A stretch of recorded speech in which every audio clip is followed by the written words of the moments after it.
I'm SP from Legends of S.H.I.E.L.D., a show about the general Marvel comic universe, part of the Gonna Geek Network, just like the show you're checking out now. Shows on the network are individually owned and opinions expressed may not reflect others. Find other hilarious and fun geeky shows at GonnaGeekNetwork.com. Capes on the Couch podcast is for entertainment purposes only. Dr. Issues is a psychiatrist, but he is not your psychiatrist and does not have knowledge of your individual situation. For any personal mental health concerns, please consult your own healthcare providers. For medical emergencies, please call 911 or the designated number in your area immediately. Remember that you are not alone and help is out there.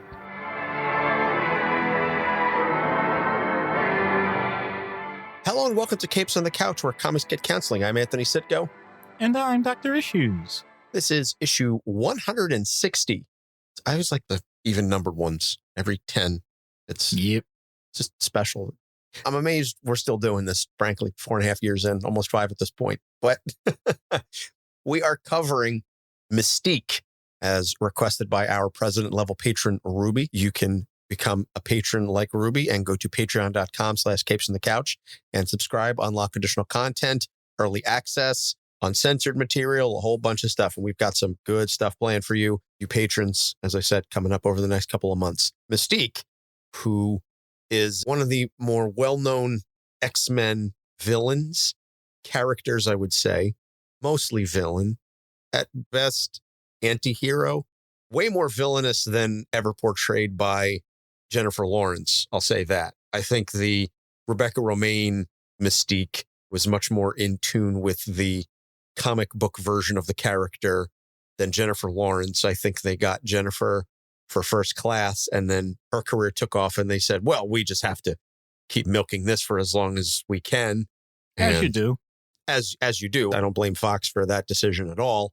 But it was obvious that as the films went on, Jennifer Lawrence just had less and less interest in doing the movies. It was just as plain as the blank ass expression on her face that she could not. She was phoning it in so hard. Hey, man. So hard. Got to get that check. Act like you care at least a little bit, though. My gosh, by Apocalypse, which was bad enough as it was, but it did her no favors, or she did that movie no favors with that. Anyway, this is not to slag Jennifer Lawrence. She's a fantastic actress, but just when she cares about the material, which was not the case at all when she was playing Raven Darkholme. So let's get into the background. Mystique, Raven Darkholme, created by Chris Claremont and Dave Cockrum in Ms. Marvel number 16, April 1978, which that is interesting enough that she was created actually in the Ms. Marvel book. Although if you know anything about the history of Rogue and Ms. Marvel, et cetera, you will understand why. And you can go back and listen to our episodes on Carol and Rogue to get a little better understanding of their dynamic and their relationship. And if you are a patron, you can go and listen to our interview with Chris Claremont from New York Comic Con, I guess about 3 years ago. He's a very passionate man with very clear ideas on character choices and who certain characters should be. It's the prickliest interview I ever did. So here's something also cool. To this day, Mystique's true origins have never been revealed. And I think that is befitting her name, that she is Mystique. She is a mysterious character. We don't know where she came from. The earliest stories place her around 1900, where she was presenting as male and in a relationship with Destiny, also known as Irene Adler, an obvious reference to Sherlock Holmes. And we will get into the relationship between Mystique and Destiny in a little bit. But there's also, as I said, a lot of trans allegories here, and we're not really going to delve into that. Both of us as cis hetero dudes, I don't really feel comfortable trying to speak about the trans experience, but I'm sure at some point, if we can get trans podcaster on or a trans advocate on, we can certainly discuss those issues more in depth, but I'm not going to try to talk about what that's like. While undercover, she had a short fling with Sabretooth, which led to a child named Graydon Creed, who, despite having 2 mutant parents, turns out to be a normal baseline human who comes to resent all mutants. He then grows up to become a powerful politician before being assassinated by a time-traveling version of Mystique. Because comics. She then later gets seduced by Azazel and becomes pregnant with the baby that she abandoned at birth. That baby would be taken in and named Kurt Wagner, a.k.a. Nightcrawler, who is one of my favorite X-Men. Not that I have a lot of favorite X-Men, but I just really enjoy the character of Nightcrawler. I think he's a fascinating character, and one of these days we will get around to doing an episode on Kurt, which will then, of course, give me an opportunity to attempt my German accent for the skit. And on a side note, Claremont intended for Nightcrawler's parents to be Mystique and Destiny, and Mystique would have turned her body into a male for the purpose of procreation, but the comics code, which was in place at the time, was not going to allow a lesbian relationship in the books. Never mind, not the lesbian relationship, never mind the whole she's going to transform into a man to then impregnate Destiny. Wow. I don't know what to think about that. Other than I feel cheated. I feel cheated too, and I think it really speaks to the foresight that he had at that time, which you have to imagine was probably the early 80s, to come up with that storyline, that he had this idea that Nightcrawler's parents were going to be two women and all that would entail. Unfortunately, he wasn't permitted to do that. And so we got Mystique and Azazel. So then Raven encounters a young runaway girl from Mississippi. And after Destiny foresees that she will become important to them, she takes in the young rogue and acts as her foster mother. And again, you can go back and listen to the Rogue episode and hear more about that relationship. So she leads a version of the Brotherhood of Evil Mutants and trains Rogue to join them and attack Ms. Marvel. Rogue ends up absorbing Carol's powers, memories, and personality for a time. Because comics. So that is really the first time that we meet Mystique, is learning through all of this. And again, that's a very famous storyline. It was in place for many years that Rogue was dealing with the effects of Carol's power set. And that's why Rogue basically became the powerhouse that she still is to this day, is because even after shedding Carol's mind and etc., she still retained a lot of those power sets. Before that, she was just, oh, I'll absorb this one for a while and then this one for a while. But Carol stuck with her, literally. So Mystique turns the Brotherhood legit, quote unquote, as Freedom Force, and they work for the government, basically in a sort of Suicide Squad-esque version where everything gets wiped away. And as long as you don't commit any crimes while working for us, you can do what needed to be done. What are we, some kind of freedom force? So they still clash with the X-Men. And during this time, Irene is killed, and this has a serious impact on her. So she joins X-Factor under duress, but after some time, she escapes and flees to Europe, where she becomes, of all things, a top fashion model, you know, like you do.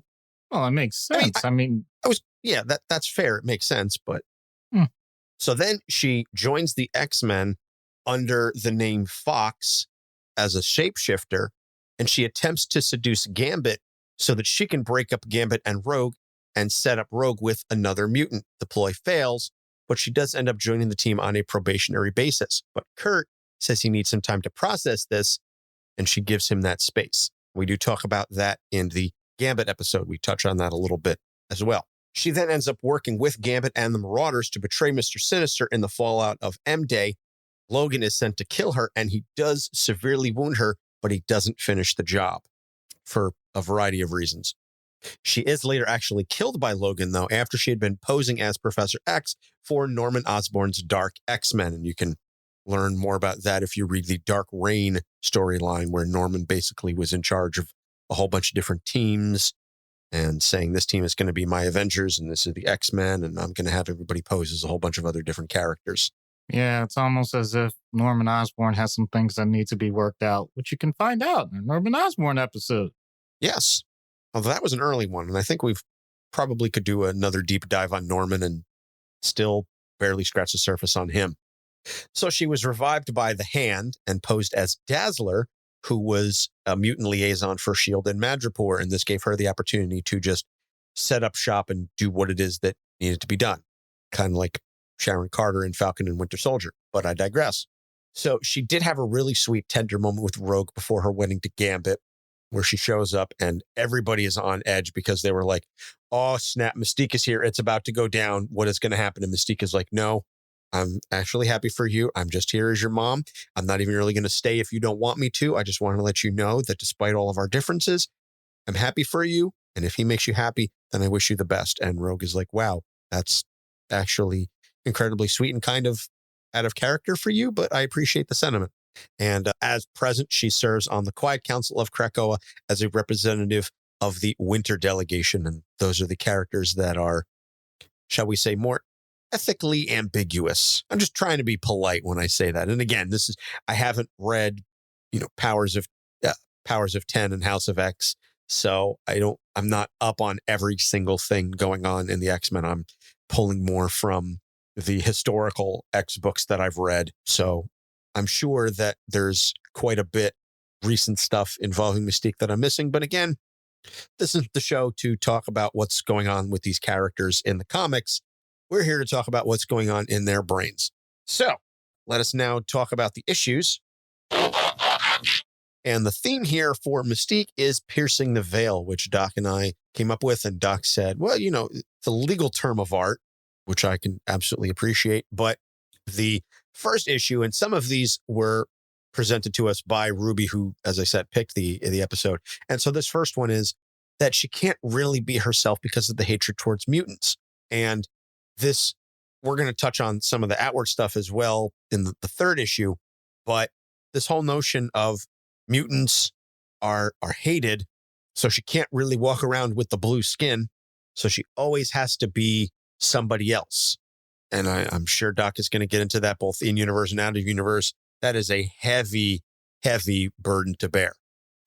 So I know in previous episodes, we've talked about the idea of code switching in many forms, but there's something deeper than that many people have had to endure. There's no switching. You just have to have a certain facade at home, at work, any social gatherings, all of it. And you don't get a break. And while thankfully, maybe I'm being naive, but I think that is happening less in modern society. It still happens, definitely happens. And so there are pretty much two ways that you can mentally process that. You can either simply shun and ignore the part of you that is not even up for discussion, that no one is willing to accept or acknowledge.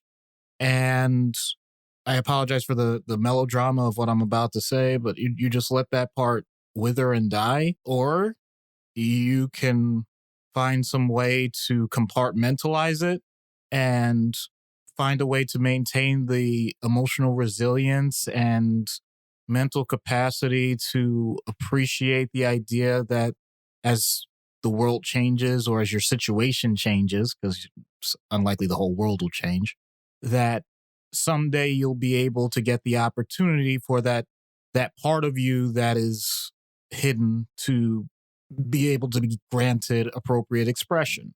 But there are no guarantees that those things are going to happen. So you can act in ways that will allow for it to happen faster, or in theory, challenge the social dynamic that is creating this quote unquote secret. Or you can somehow look to find as many coping mechanisms as you can so that nobody ever even questions what you're doing. I admit that I'm very uncomfortable with this because it's something that actually bothers me immensely that people even have to go this far.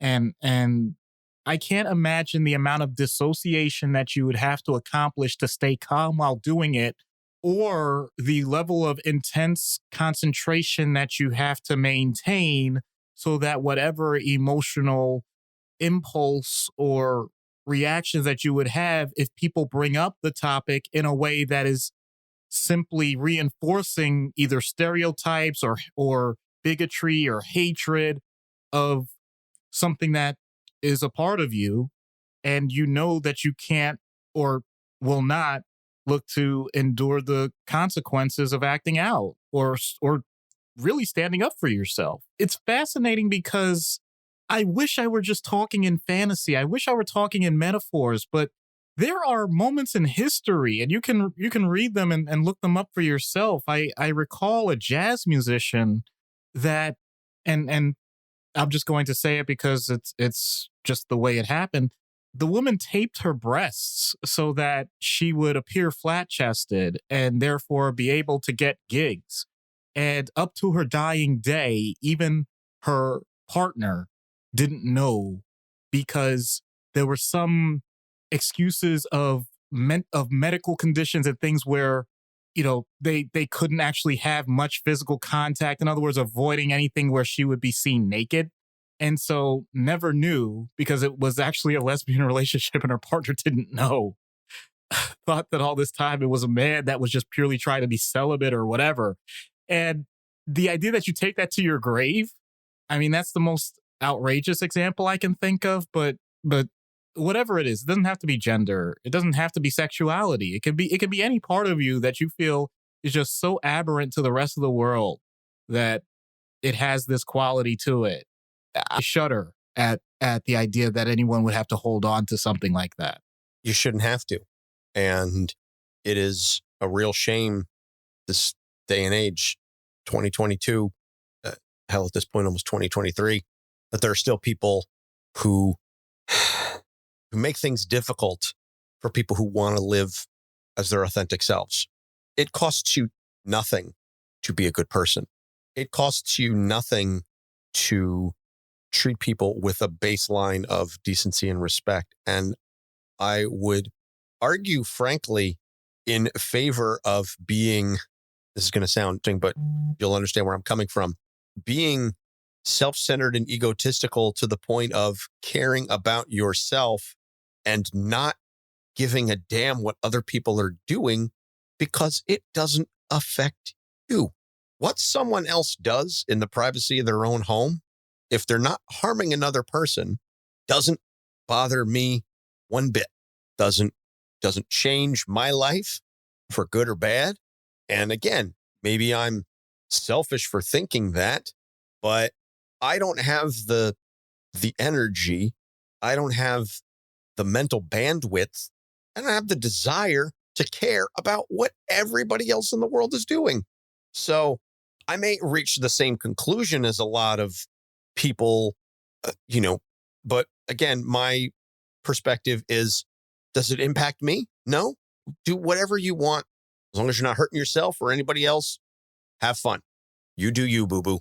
Why more people choose to actively pursue a mindset and a lifestyle where they are actively searching for this stuff boggles my mind. I don't get it. Under what guise? Because you think somehow it endears you to a deity? Newsflash, they don't care. If they exist, they don't care. Because if they exist in the version that you claim to believe in, they made that person same as you. So if you truly believe that God made us all in his image, then God is a little gay, God is a little trans, God is a little non-binary. God is definitely somewhere on the queer spectrum. Otherwise, he wouldn't keep making all these queer folks. I mean, I'm being kind of tongue-in-cheek here, but by the same token, it really frustrates me. And I know this has nothing to do with Mystique and everything to do with the real-world corollaries here, but I'm just really frustrated by everything. And, we just had election day, so here in the States, and I don't mean to go off on these kinds of tangents. I'm very proud to see Gen Z voting the way in the numbers that they are. But in any case, back to the point, I would hope that if Raven existed in some version in the real world here in 2022, that they would feel comfortable enough to present as authentically as they needed to, as they felt at any given time, and that the majority of us would respect and accept them for who they are and know that any bigotry they're dealing with is, wishfully thinking / fingers crossed, a vocal but dying minority. That's basically just my long-winded way of saying that Anthony and Doc are here for whatever affirming care and advice you need. We accept you. We respect you. We love you. All of our listeners, whoever you are, however you choose to present, whatever manner in which you choose to live your life, doesn't bother us because you're here, you're listening, and you're sharing the show, and you're sharing the love, and we're sharing it right back to you. We got really deep and emotional there.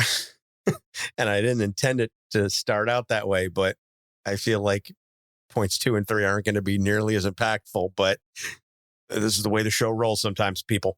So the second point that Ruby brought up is that she's always distant in her relationships, no matter who she's dealing with, no matter what the situation is. It's always at arm's length. And there are rare exceptions. And the only two that I can think of, and the only two that Ruby could really think of, are Irene and Rogue. And it's funny because we were just talking about Gambit, who similarly has a tendency to very much keep people at a distance. And of course, Gambit married Rogue, Mystique's foster daughter.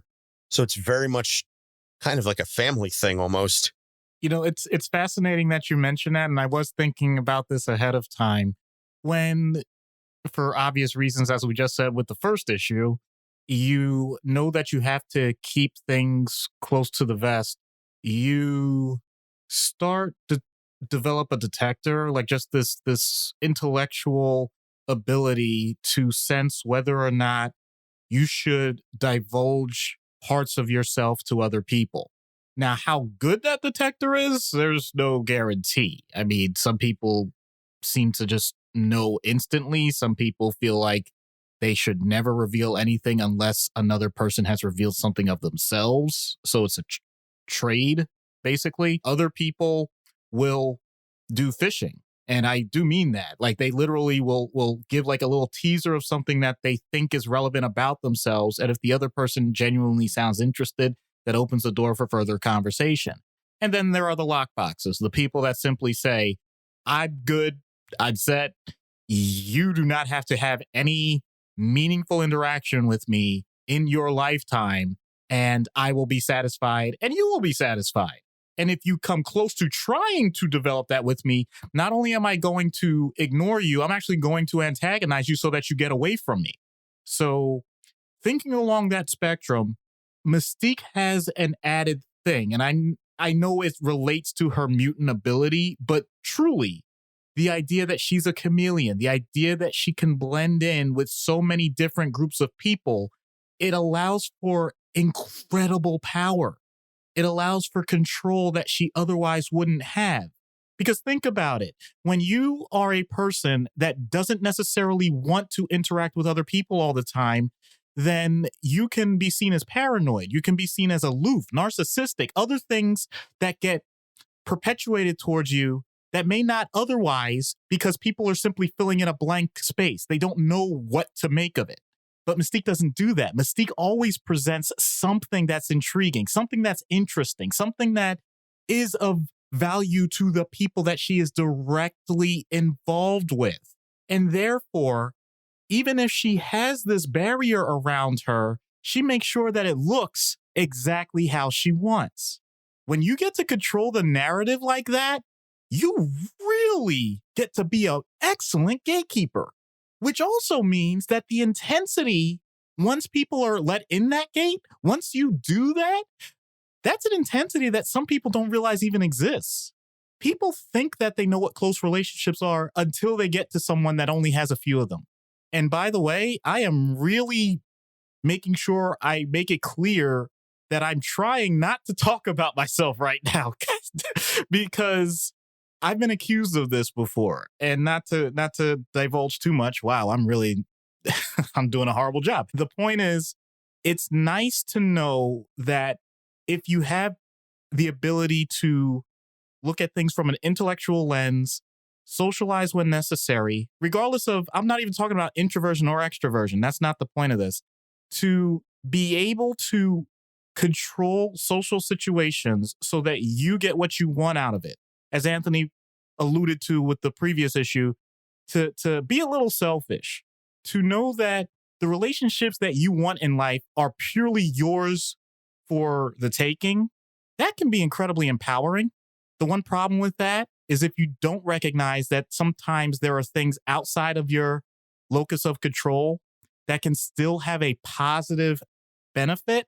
A lot of people don't realize that, and it means that they are completely ignoring other spheres that if they would just allow for that random chance to happen, it would actually expand their ability to tolerate interactions with others. So, yes, on one hand, I'm espousing just how great this can be and may not necessarily be all bad. So if you're a person where you say, look, I only have a few close friends, I don't have like a huge network, that's fine. There's no shame in that. Having said that, be aware that you have some blind spots. And if you don't at least acknowledge, even within your own close circle, that sometimes it's okay to allow new opportunities and new people in and new experiences to happen, then you're shortchanging yourself. And then there's the one last part that I know we have to acknowledge that isn't as fun, which is sometimes those close relationships still don't work out. There may be a souring. There may be something that happens that was outside of everyone's control and it ends up in a negative result.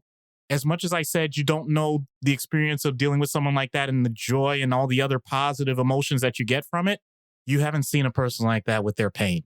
And the irony of that is you probably won't, because even if you are close to them, a lot of times they are very good at hiding an incredible amount for a long period of time. And sometimes it comes out in a flood, and those people close to them, they learn how to deal with it. But it can be incredible in terms of the impulses, the actions, the behavior, the irrationality, all of it that seems to come out of nowhere because it doesn't fit who they present as, to go back to that overarching theme. But believe me, when people are putting up just one front, there are the other dimensions. And if they've been neglected for too long, they may come out at the wrong times. One of the things you were saying earlier made me think it's almost penny wise, pound foolish with people. That yes, in the short term, you're making the safe play, but over the long term, it's harmful because, as you said, you're not allowing yourself to open up to those possible new experiences. Now, yes, those new experiences may hurt, they may burn, and they may not go the way that you want them to.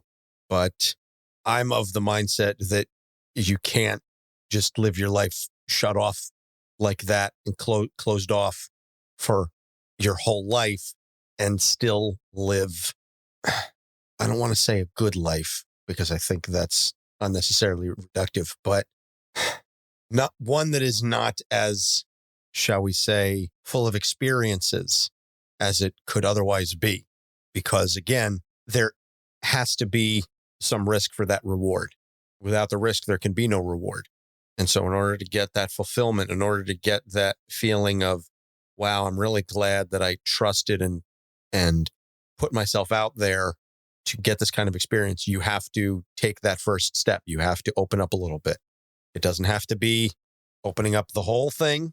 It doesn't have to be an all or nothing scenario, but just to be able to say, hey, I'm doing this little bit here is really going to pay dividends in the long run.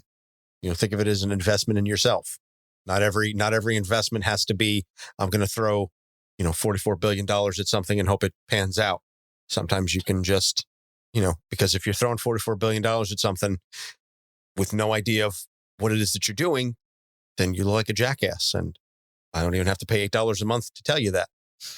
Yeah, but I think Mystique is a great example of that because just about anybody could say who you are and, just doesn't matter. She doesn't need a blue check. She is a blue check. All right. Boy, we're just going real timely here on this one, this episode. Whew. piercing the veil. It's not just about Mystique. This is about our personal lives and about our inner thoughts. So the last issue ties back into that first one. Inner self-acceptance isn't always reflected in the outer appearance, which is difficult. Now, Raven is very confident in who she is. She knows who and what she is. She does struggle with things from time to time, but she knows what she brings to the table. But because of the circumstances and because of the roles that she has to play, she has to present as someone who may be less secure, less confident. And I would imagine that would in turn impact the inner psyche. And, so I'm trying not to repeat too much of the first issue, but again, it's a situation where it's the role that you're playing. It kind of seeps into your inner self. So I'm going to do something that I haven't done in a long, long time, and I'm actually going to invoke a diagnosis. I'm not saying Mystique has this diagnosis. I'm saying that this particular topic allows for the discussion. In this case, I'm talking about personalities, or if some people outside of the US aren't familiar with the idea of personality disorder or personality disorder traits, character disorder is the other term for it, which is ironic considering we're talking about, characters. So in this case, I know we've mentioned things like borderline in the past. I know we've mentioned narcissism in the past or things like that, but specific to this one, because you're talking about when it comes down to it, the idea that you know who you truly are, but because of everything around you, you have to do other things and do it in a certain way. You're acting. You're basically reacting to the drama of the circumstance and trying to control it, because if you don't, it creates more trauma for you. That's histrionic. And that's something that has been a common term, but hasn't been used nearly as often as the others because it gets so specific. So, like I said, not trying to apply this directly to Mystique, just giving, in this case, an opportunity for learning, okay? So some of the criteria: pervasive pattern of excessive emotionality and attention seeking beginning by early adulthood and present in a variety of contexts, indicated by 5 or more of the following. Uncomfortable in situations in which he or she is not the center of attention. Interaction with others is often characterized by inappropriate, sexually seductive, or provocative behavior. Displays rapidly shifting and shallow expressions of emotions. Consistently uses physical appearance to draw attention to self. Has a style of speech that's excessively impressionistic and lacking in detail. Shows self-dramatization, theatricality, and exaggerated expression of emotion. Is suggestible, i.e. easily influenced by others or circumstances, and considers relationships to be more intimate than they actually are. So, Mystique is actually the flip on a couple of these, because I would definitely not say that she's suggestible. I think it's the opposite. She can be incredibly manipulative of others. I don't think that she mistakes the intimacy that she encounters as one that she is creating that's being shallow. It's the opposite of that she will only focus on ones that are very intimate to her while she creates the shallowness around her and gets other people to think that they're deep. So in several ways, she is the opposite spectrum of this. But the idea that because there are a lot of things going on and she has to play to the emotions of others as much as she has to do it for herself, and then pretty much mask anything that she's really feeling, that's what I'm referencing. And so when you take that into consideration, it's really not surprising that someone in those circumstances is really going to learn, in theory, what it's like and study what others do when they react to situations and then mimic it. So there's a lot of mirroring going on with Mystique. It's a technique that we do as children to make sure that we, in the proper situations, are always doing the right thing. So she's taken that to expert level. All those things are wonderful for her, but that doesn't mean that people, as has been shown time and time again, that doesn't mean people appreciate it on the other end when they find out what you're doing.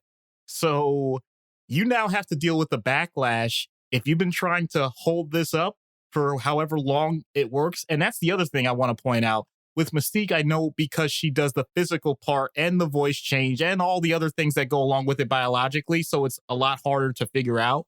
If we're talking other human beings that simply are trying to put on an act and trying to do things so that they get their way, we're not, regardless of what we say, we can make sure that parts of lies can live forever, but many of them will get found out a lot quicker than you think if you're trying to do it with enough people. So I'm not trying to butcher the quote, you can fool, all the people some of the time and, some of the people all the time, but you can't fool all the people all the time. Wow, I actually did it correctly. Nice. But the point still stands. I would also say you can't possibly handle all of the emotions that you're creating while you're doing all of that. And yet that's pretty much what Mystique walks into all the time in her life. And I sure as heck wouldn't want to have to deal with that. I don't like having to keep one lie straight, never mind trying to juggle all of the lies all of the time with everyone and have to keep them all straight. And as you said, it's bad enough to try and intellectualize them and just remember them, but now to have to emote those lies and live them believably is superhuman. And it can't be done because, as you said, someone will find out. You can tell a small fib here and there. You'll get away with it sometimes, but the more you tell and the bigger they are, it's just exponentially more difficult. And at some point, it becomes more than any one person can physically and mentally tolerate. So yeah, that weighs on Mystique all the damn time. And she has to devote so much mental bandwidth and brain power just to keep all of that stuff in track and in check that I pity her. I mean, for a number of reasons, but when you think of it like that, it's really sad to think about. And I certainly hope that there's no real world car Larrys that, or at least people that are listening to this show that are dealing with that level of deceit in their lives or carrying on that level of deceit. So we're all over the place with this episode. This one I wasn't anticipating was going to go here, but we've drilled pretty deep. So we are going to take a break. I'm going to rest my throat for a moment. And when we get back, we will get into treatment. So stick around. If you're into all things comics, you have to check out Take a Knee for Marvel vs. DC, your go-to podcast for comic and superhero discussion, debates, polls, and more. Tune in as Regular Scott and Ozzy Killmonger chat about your favorite comic topics, and you never know who may show up for an open mic or what will be next on their favorite One Gotta Go. Take a Knee for Marvel vs. DC, every Sunday, powered by the Defy Light Podcast Network.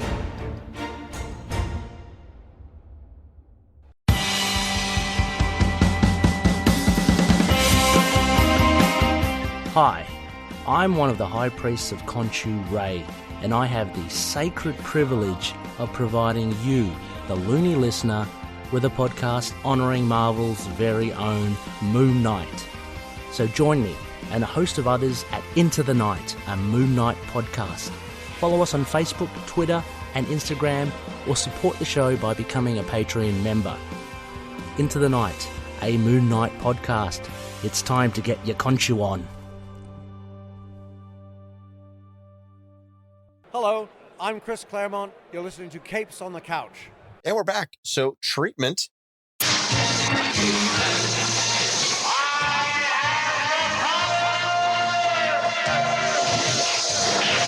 In universe, starting first, this is going to be interesting.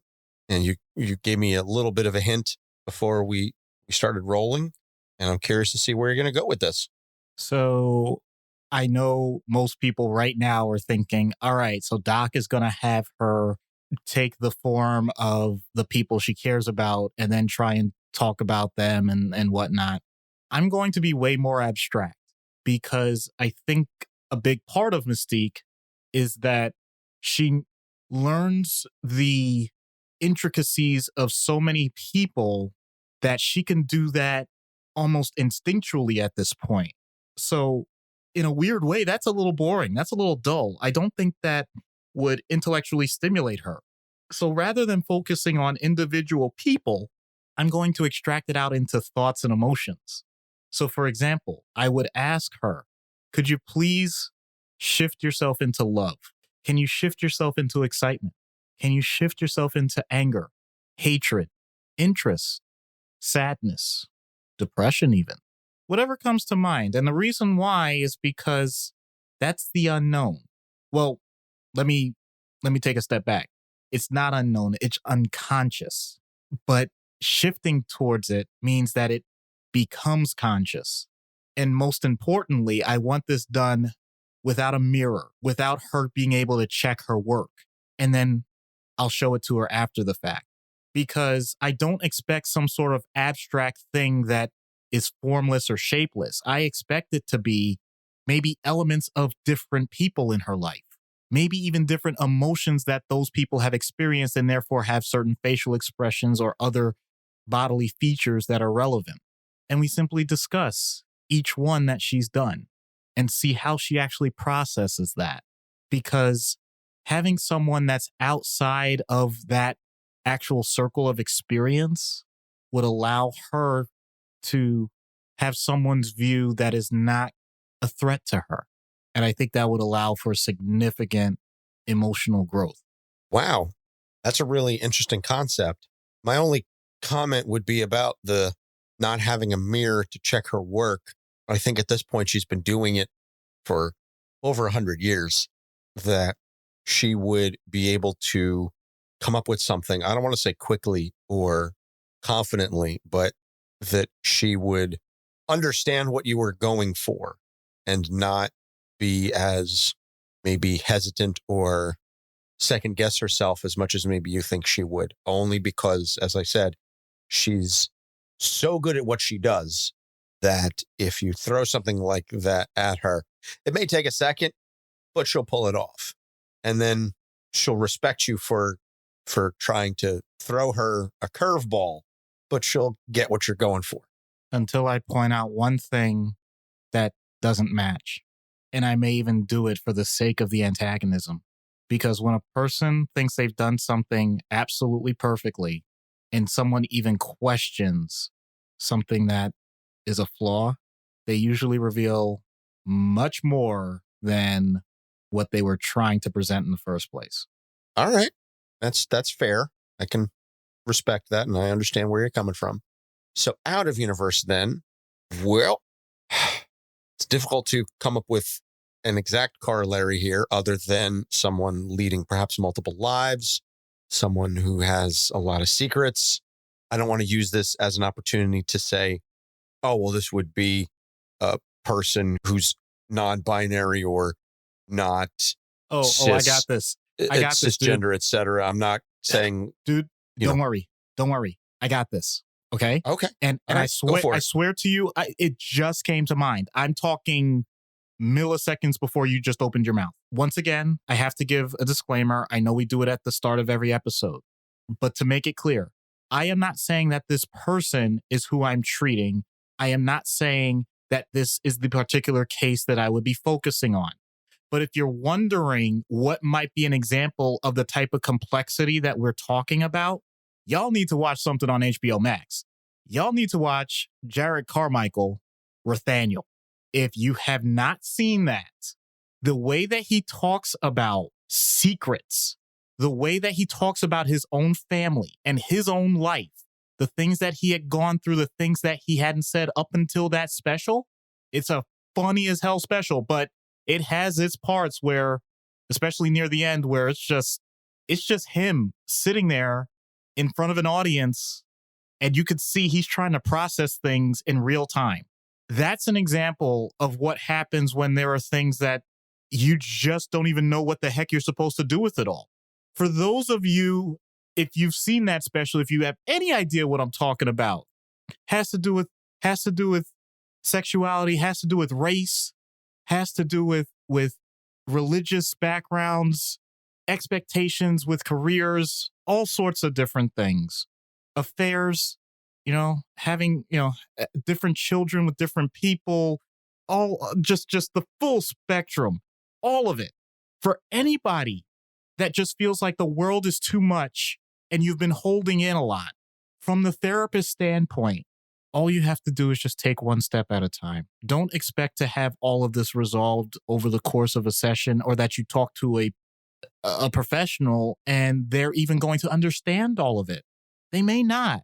I mean, clearly you don't want someone that's antagonistic. You don't want someone that is actively going to try and change you for who you are based on other cultural norms or things like that. If you're getting that vibe, please get away. Like that's not a good idea. But anything beyond that, it's meant to be sessions usually related to discovery of the idea that first, making sure that you still have an understanding of your value as a human being, regardless of any of the traumas that have happened to you before. Secondly, to recognize that you have used that trauma to create a system for yourself that is for the sake of survival first, and then potentially thriving second. But the thriving always came secondary. If you have had significant success in your life, regardless of what you had intended in the first place, that doesn't mean that those mechanisms that you use to get there are going to continue to be successful. As a matter of fact, the emotional turmoil that you may be going through may lead to burnout, may lead to the idea that you're no longer going to enjoy or feel fulfilled based on those previous actions because they're not sustainable, or at least not sustainable with full emotional acceptance. That dissonance is going to eat you alive if you don't actually find a different way to address it. If there's the necessity to, as in AA they say, make amends or do the apologies to people that you may have harmed in the past, which, by the way, is not a guarantee, recognize that it's for you to do that, not to actually improve or get the approval or get the forgiveness of the other person. That may never happen.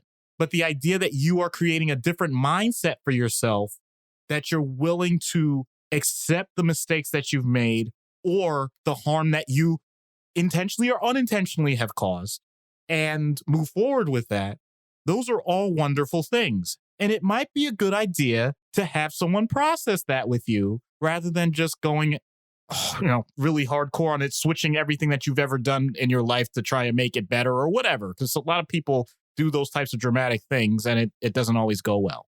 And in addition to all of that, still recognizing that at the core, you still have those great, wonderful, positive traits that you had in the first place. And they weren't destroyed just because you had some potentially negative outcomes. Don't let the result be the be-all, end-all as to whether or not something is good or not. And guiding all of that without judgment, without personal investment, because that can happen. And as mental health professionals, we have to know what our distance is. We want to build the relationship with you, but we want to build it in a healthy manner that doesn't impinge on your personal life. And believe me, these types of cases, that can happen. So walking that fine line, making sure that if there is that sign that things have taken a step too far and things are getting too close, and being willing to acknowledge it. By the way, you as the client or the patient, you have the right to say that as well. It's not just the mental health provider that can say that. Coming to mutual agreements as to termination when it's necessary, and continuing to find people that help if necessary. All of those steps taken at a pace that is challenging, because we don't want you just sitting idly by thinking that the status quo is going to happen and you're just sitting there for the sake of making those people around you that you've been lying to this whole time happy. That's not the point, even if you've been doing that. And I know some people might feel seen saying that because I know who you are. You've been in therapy for the past 10 years and you know a damn thing hasn't changed, as opposed to really getting some results that you know may have pissed you off in the moment, but made you better in the long run.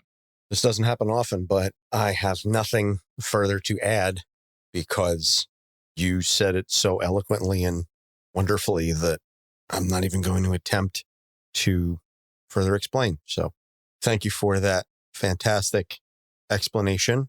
I hope all of our listeners really take that to heart. And with all of that being said, we're going to see what happens when we get Mystique on Dr. Issues' couch. Come in. Hey, just stopping by. Oh, Usually you text me, but okay. I thought you were my next patient. No problem. I figured I hadn't been to your office in a while. I know you have had some rough days. Thanks. I thought you had class tonight. I do. That's why I brought someone along with me to cheer you up. Plus, you can keep watch for a bit. I'll be right back, but I have to get my stuff from the car. As always. But where's... Daddy! Okay, get the out. What? Why? Seriously, get out or identify yourself or I'm calling the police. Well, you don't have to be so rude. I thought you were a professional. Professional enough to know my own daughter hasn't called me daddy in years. Her choice, not mine. I guess I can't call the police on my own patient if I haven't given them a chance to explain yet. Don't expect me to be cheery after a stunt like that. You're perceptive, I'll grant you that. But now we have a problem. I know what my problem is. What's yours? Let's be real. You can't fight me, and I don't necessarily want to fight you, but you're valuable, more than you know. Knowing you were going to kidnap me? No, nothing as dramatic as that. This was supposed to be a stealth operation. You have information. I need it. I've already been down that rabbit hole. Secure encryption, magical wards, along with undisclosed offshore servers. All that stuff makes sure I don't have the same mistake ever again. Sorry. All that to make sure I don't make the same mistake ever again. Doom really hooked you up then. How? You are masterful. You know that? Always seeking more information, more leverage. It's my currency. It's how I get ahead. But do you even need that anymore? You don't come across as someone who wants to be at the beck and call of someone else, but you always find ways to put yourself as a center of attention, even if no one else knows it yet. I know that those aren't mutually exclusive, but that can get complicated really fast. My life is complicated? I would have never thought that in 100 years. No, wait. That's exactly what I've spent every day for the last 100+ years thinking about. I have enough baggage to fill an entire airport. I just choose which ones to pick up on various occasions. So what set of circumstances would lead you to add me to the mix? It's obvious you don't want therapy. I won't divulge my secrets if you won't divulge yours. This isn't a negotiation. Au contraire. All conversations are negotiations. Most people don't apply the proper context or pressure. This must be so difficult for you. You're talking to a person that's not of your world. Nothing to offer that you couldn't weasel out of someone in some other way. And yet, this is the path you chose. You find me weak, but I'm interesting, and I don't know why you would think that at all. Are you fishing or trying to sound profound? Why not both? My point is, you seem to set up your own challenges without respect to the person or the emotional consequences, even for yourself. I'll give you a hypothetical. What if you learn of someone you didn't want to have on your radar, and they hunt you down after they destroy me? Is that risk worth it? It wouldn't be the first time that someone else gets hurt in the crossfire. But what if it's someone you actually care about? Are you really going to throw away the opportunity to improve a lasting relationship for the sake of an odd job or morbid curiosity? What if I could offer you the chance that the other person might be willing to talk about it? Just with you and me. You can't make promises like that. Never said I could, but I could try. That's all I'm saying. I know for a fact that you aren't a family therapist. Who said it was family? You were fishing. You didn't know. This whole thing, this was a hunch, wasn't it? There aren't that many psychiatrists to delve into our type, for lack of a better term. Word spreads fast. I have a background on your services, but things were locked out, as you so eloquently put it, before I could get any good dirt. But still, if there was a chance. So there's no alternative mission, no monetary gain. You really just want, I meant what I said. No guarantees. And this may get messy. As always. So, I may have wanted someone that's not considered a person close to me.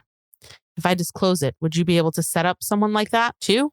Nope. Not that dumb. Not that stupid. This is a one-time deal. You get one person. Eye contact on my own time. If they say no, you don't get another chance. Understood? Clearly. Doesn't mean I'll stop trying. I have more on you, you know. Think about it. Every person you see in your life could be me, Doctor.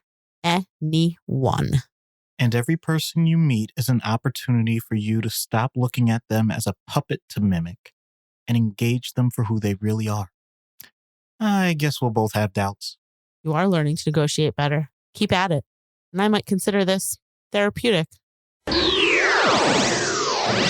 So that seemed pretty unnerving that she just presented herself as your wife and daughter right at the start there. Yeah, I guess it's also a credit to me that I know them well enough that it was unnerving rather than me just taking it as status quo according to just about every other trope you could think of. True. I suppose there's something to be said for really knowing someone deep down beneath the skin. So that's going to wrap it up for this particular episode then. So recommended reading is going to be the Mystique solo run, specifically the first 13 issues. Brian K. Vaughan creates this story where Mystique has to work as a double agent for Professor Xavier. And so he poses as Magneto to basically break her out from prison and potential execution. So then she says that someone is out to frame her, taking control of the Brotherhood. And so as long as Mystique doesn't kill anybody, Xavier is going to keep her safe from the authorities. And so this puts her into conflict with some of the other X-Men. It puts her into conflict with Rogue. It's a pretty solid story. I didn't really mention it in the backstory because it's not relevant to a lot of the larger scale stuff other than the conflict with Rogue, which is an ongoing thing. But it's pretty good stuff. And so there is a trade paperback that collects the whole 13 issues of Brian K. Vaughan. And then the second half, I forget the author, is the second half of the solo run. There's like another 11 issues or so. So you can check that out. So upcoming episodes, Poison Ivy, Warren McTaggart, and Gladiator of the Imperial Guard. It's a bit out there selection, but Matt does like his more obscure characters. I'm just waiting for him to pick somebody from Cerebus because I know Matt loves that story. And that means I'm going to have to sit down and read 300 friggin' comics, the entire run. I'm going to have to devote a whole week just for that. But anyway, as always, you can find all of our episodes on our website, capesontheCouch.com. You can also find us on the Gonna Geek website, the GonnaGeek.com site for the Gonna Geek Network. We are a proud member of that network of shows, and you can check out several of the other fantastic shows. I know Doc and I both have appearances on Play Comics that will be coming up soon-ish. I know Chris has a whole bunch of episodes in the can. It's just a matter of him getting it out and actually releasing them. He's got the opposite problem that we have. We're scrambling to get these things done last minute. He's sitting on months worth of episodes. So, Chris, if you want to share some, if you want to throw one over on our feed, give us a break so we have a buffer. I laugh, but I'm not joking. But in all seriousness, go over to GonnaGeek.com and check out the other fantastic shows that are on the network. So you can find us on Facebook, Instagram, TikTok, and Twitter for however long that is going to last. At Capes on the Couch. You can email us at capesonthecouch@gmail.com. And as we said at the top of the show, you can go to patreon.com/capesonthecouch and subscribe and unlock additional content, early access, uncensored material, and so much more. And I'm going to wrap all that up. So, Doc? No matter how complicated life can be, you'll always have control of your own mystique. Oh, do you now? For Anthony, I guess? Oh, God. I'm Dr. Issues. Thank you so much. We'll see you next week. Capes on the Couch podcast is for entertainment purposes only. Dr. Issues is a psychiatrist, but he is not your psychiatrist and does not have knowledge of your individual situation. For any personal mental health concerns, please consult your own healthcare providers. For medical emergencies, please call 911 or the designated number in your area immediately. Remember that you are not alone and help is out there.